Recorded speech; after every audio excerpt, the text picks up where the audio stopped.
Hello everyone, my name is Jola Sopek, also known as Jola Pictures on social media. I'm a freelance watercolor illustrator working from my beautiful little studio in Brighton, UK. Today I will be showing you how to paint a loose apple pattern on this beautiful watercolor paper. This is my favorite watercolor paper. This is Legion Stonehenge Aqua Coldpress paper. I think the colors look super vibrant on it. The texture allows the pigments to sink in very well, and so the paper lends itself so well to the kind of work that I like doing, which is vibrant, inspired by the natural world and playful and loose.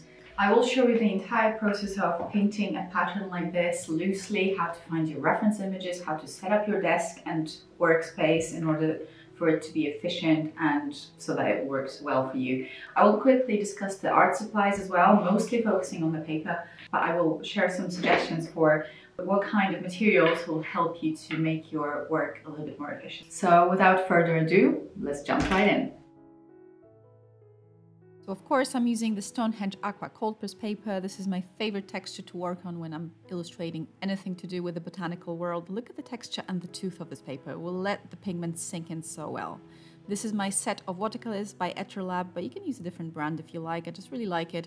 As you can see, I don't clean the palettes because you can reuse these colors quite easily. Just put some water on them and reactivate these colors again. I mix my colors on ceramic palettes. I think ceramic is the best surface to mix paints on. And this is my collection of synthetic round brushes. Synthetic hairs are great for picking up water and holding pigments on them, and the shape lends itself to different brush strokes. Having a few jars of water next to you will make your life so much easier. If you're using pans of watercolors like me, it's important to activate them before you start mixing colors, so I drop a lot of water on each color, and you can also use tubed watercolors if you prefer. I usually look for reference images on Pinterest. I have multiple boards on Pinterest with inspiration images. Here's my board for apples.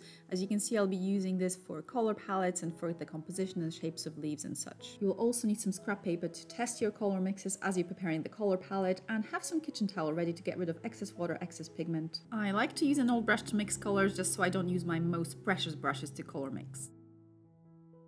Because I use the same brush to mix colors, I need to make sure that I get rid of residue color from the brush before I start mixing. In this instance, the brush was full of green anyway, but I just cleaned it beforehand. And now I'm mixing a few different shades of green. As you can see, I'm going to be adding some cool green and some warm green, adding a little bit of yellow and also a little bit of red into my green, because red is opposite green on the color wheel and that will make your greens darker. So this is a really great tip for mixing different shades of green. And green is one of those colors that's worth having a lot of shades of when you're painting something botanical, just for that variety. Now I want to switch from mixing greens to mixing some reds. So I need to clean off the brush, get rid of the green pigment in one jar and load up the brush with clean water. And now my mixes will be clean and not contaminated. I will mix a few different shades of red, also adding a bit of yellow and orange, and also mix a brown for the apple branch. Now my 3 jars are dirty, so I need to replace the water and get some clean water in them before I start painting.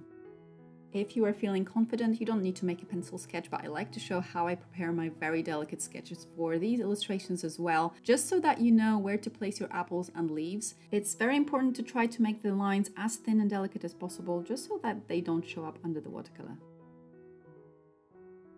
Now we're ready to paint. Clean your brush off and load it up with a generous amount of brown pigment.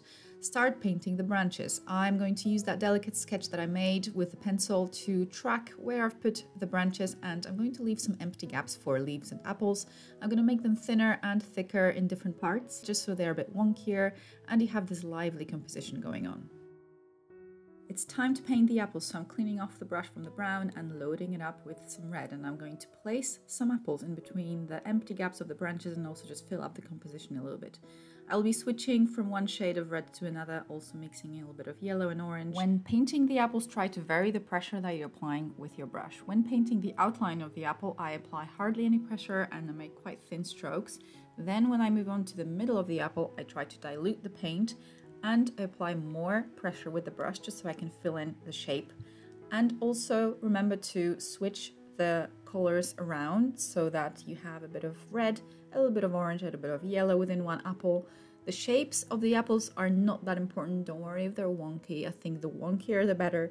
Fruit and nature in general is never perfect, so you'll get all sorts of different shapes, and I think it looks more natural the wonkier it is. Try to incorporate different contrasts, so Try to dilute your pigment as much as you can whilst you're painting. Try to apply more water into the middle of the apple. That will create the highlights. It will imitate the sunlight being reflected off of the fruit. And try to make the edges of the apples a little bit darker, so apply more pigment to those areas. That will create more contrast. It will give you more variety of tone. It will just look more natural overall. And in general, I try to make every apple a slightly different shade of red. This one will be a little bit more towards pink. The other ones are a little bit more red and orange. You can play around with this. You don't have to follow my exact color mixes, as long as the apples are natural looking and kind of similar in tone, but there's still some variety. I think you're in for a successful apple painting. I painted 3 apples already, so I'm going to pause for now and paint some leaves instead. Now we need to clean off the brush again, get rid of the red pigment and load up the brush with clean water and then generously apply some green paint onto the brush. I'm painting the leaves by adding a tiny stem.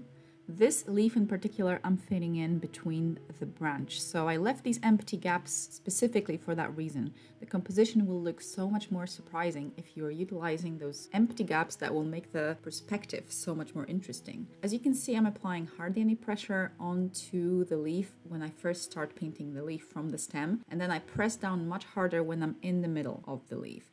That will allow you to paint the leaf shapes in one go. Feel free to practice those leaf shapes on a separate sheet of paper beforehand if you're not too confident about painting them. It's all about muscle memory, so it's a really great exercise to be able to go from a thin stroke to a thicker stroke within one hand movement. Utilize the different shades of green as well. As you can see, I'm trying to make one half of the leaf lighter, so I apply more water and I dilute the pigment a little bit. The other half I tried to make either lighter or darker, so I tried to make the 2 halves of the leaves slightly different. This will allow your composition to be more energetic and less predictable. And having different shades of green pre-mixed will really help you to work quickly, and you won't have to think about mixing colors when you're in the middle of the painting. So this is really something that I do every time. I try to have a lot of colors to hand when I'm in the middle of the process. And in general, I think utilizing different shades of green will make your composition much more natural, because again, nature is wonky, it's never really uniform, so it's great to incorporate that into your illustrations.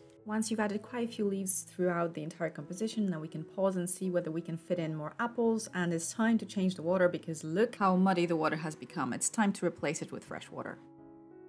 Now I'm just assessing the composition and seeing what I can do with it. I'm switching back to red and I'm going to add more apples. This time I'm placing them between the branches, behind the leaves, and just trying to create more of an unexpected composition where things go behind certain items, and believe me, this will really elevate your composition. A great thing to do here at this point is to add one apple that looks a little bit different. In this case, I'm going to paint an apple that looks very unripe, so I'm going to introduce a little bit of green into one of the apples to just unsettle the whole rhythm and make the apple stand out more. And after that, I'm filling in the rest of the composition with some more leaves. You can introduce a really dark leaf for a bit more added contrast and variety. So at this point, it's really up to you how you're going to finish the illustration. I try to make sure I don't overdo the whole thing, so I don't want to overload it with leaves, but at the same time, it's nice to have quite a lot of greenery, and greenery looks so beautiful against the red because again, there are contrasting colors on the color wheel. So it's nice to have more green and less red, or more red and less green. Whichever way you decide to go,